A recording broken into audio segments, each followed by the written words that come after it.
premissas da fonêmica. Então, hoje eu quero começar tratando sobre a premissa número 1 da fonêmica. São 4 premissas, conforme eu já mencionei no vídeo passado, e o assunto então de hoje será a primeira premissa, que diz o seguinte: os sons tendem a ser classificados pelo ambiente em que se encontram. Então, vou repetir a premissa número 1 da fonêmica. Diz o seguinte: os sons tendem a ser modificados pelo ambiente em que se encontram. Vamos lá então. Eu estou construindo uma playlist neste canal sobre fonética e fonologia, que é o primeiro e o segundo nível linguístico, respectivamente. E o livro texto básico que eu estou utilizando aqui está me ajudando nesta construção desta playlist de forma introdutória a este livro aqui, ó. Então todos os primeiros vídeos aí são apenas parte da primeira temporada, vamos dizer assim, ou da primeira playlist, né, de introdução à fonética e fonologia. Eu sou um estudante do curso de letras aqui da PUC-PR e atualmente, oficialmente, né, estou no 6º período, embora eu esteja desperiodizado, porque eu curso apenas as disciplinas que eu consigo encaixar na minha rotina, e atualmente estou matriculado em 2024 em apenas 2 disciplinas. Ou seja, estou no 6º período, mas na verdade não, né, porque eu, como curso 2 ou 3 disciplinas por semestre, tenho disciplinas do 3º, tenho disciplinas do 5º, enfim, de vários períodos. Ou seja, ficarei muito tempo aqui nesta universidade pelo jeito. Vamos lá então, premissa número 1 da fonética e fonologia, da fonêmica na verdade, né? Será apresentado nessa sessão, como já mencionei no vídeo passado, 4 premissas básicas da fonêmica, premissas secundárias denominadas subpremissas serão discutidas na própria a obra de Pike, né, 1947.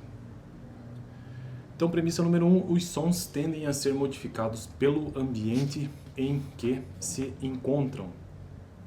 Só recapitulando o que é fonêmica, né? Fonêmica, um dos objetivos centrais da fonêmica é fornecer aos seus usuários o instrumental para a conversão da linguagem oral em código escrito. E fonêmica é basicamente a organização da cadeia sonora da fala, a cadeia, né, sonora da fala, e isto é orientado, ou seja, esta organização é orientada por certos princípios. O contínuo, né? Tudo aquilo que você vê numa cadeia organizada da fala, isso é fonêmica. Interpretando-se a fala como um contínuo, ou seja, uma sequência de sons, né? Observamos que os sons sofrem alterações dependendo do ambiente em que se encontram. Ambiente ou contexto é o que precede ou segue, ou seja, o que precede ou segue um determinado segmento consonantal ou vocálico. Os ambientes ou contextos que mais frequentemente causam alteração na cadeia sonora são, primeiro, ambientes ou contextos propícios à modificação de segmentos.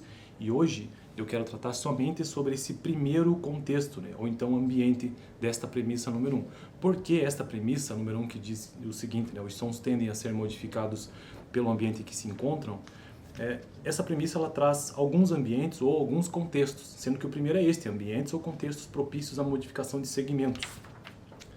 Sendo que o segundo é a nasalidade dentro, então, dessa primeira premissa. E hoje, então, apenas quero tratar sobre este ambiente ou ambientes ou contextos propícios à modificação de segmentos. Então, vamos lá. São 3 ambientes propícios à modificação de segmentos. O primeiro deles, sons vizinhos, precedentes ou seguintes. O segundo deles, fronteiras de sílabas, morfemas, palavras e sentenças. E o terceiro, a posição do som em relação ao acento. Então, são estes 3 contextos que tendem a modificar os segmentos. O primeiro deles, os sons vizinhos, tanto aqueles que precedem como aqueles que são os seguintes daquele segmento, tanto consonantal, vocálico observado. Fronteiras de sílabas, de morfemas, que é a menor unidade com significado, palavras e sentenças, e também a posição do som em relação ao acento. Alguns símbolos são formalmente utilizados para caracterizar os contextos mais frequentes, conforme ilustrado a seguir. Observe que na caracterização dos contextos listados no quadro, o espaço sublinhado, por exemplo, entre as vogais em vogal, espaço vogal, indica o local em que se encontra o segmento cujo contexto desejamos descrever. Então isso aqui na verdade é só uma padronização mesmo nessa observação, né, na transcrição ali. Então você tem o contexto que está sendo observado, ou seja, o ambiente que está ocorrendo essa mudança ou essa modificação, e aí coloca-se vogal se for uma vogal, né? Vogal, espaço vogal, por exemplo. Portanto, se desejamos... Observe que na caracterização, indica o local em que se encontra o segmento cujo contexto desejamos descrever. Portanto, se desejamos fazer referência ao R intervocálico, podemos escrever R, ocorre V, espaço V, né, vogal, vogal, ou seja, R entre vogais. E aí aqui ele traz, então, a autora, né, traz aqui um quadro com estas maneiras de se descrever ou de transcrever esses sons modificados pelo ambiente em que se encontram, né? Então, o primeiro deles, como já mencionei, é entre vogais. Então, V, espaço V, representa o contexto intervocálico, entre vogais, aquilo que você está analisando que está sendo modificado pelo ambiente. O segundo deles é uma espécie de asterisco, jogo da velha, né? Espaço que representa o início de palavra. O terceiro símbolo, a terceira forma de transcrição é espaço e jogo da velha no final, representa o final de palavra. E o quarto ambiente é espaço mais espaço, que representa um limite de morfema. E o último espaço, cifrão, espaço que representa um limite de sílaba. Deixa eu ver o que mais que tem no texto que vale a pena mencionar aqui. Consideremos a seguir modificações que ocorrem com as sibilantes S ou S, Z, Sh, Ch, em português quando em posição de final de sílaba. Bom, na verdade, então essa transcrição aqui, ela mais ou menos, ou melhor, ela significa que aquilo que você está observando como algo que está sendo modificado, se ele está ocorrendo o quê? No início da palavra, se está ocorrendo no final da palavra, se está ocorrendo num limite de morfema, ou se está representando o limite de uma sílaba. Então, são apenas símbolos, né? Ou se representa também algum contexto intervocálico. Deixa eu ver se tem mais algum texto que vale a pena eu mencionar aqui, antes de avançar. Pretendemos investigar de que maneira uma consoante vozeada ou desvozeada interfere na realização fonética de sibilante em posição de final de sílaba. Tá, transcrição fonética.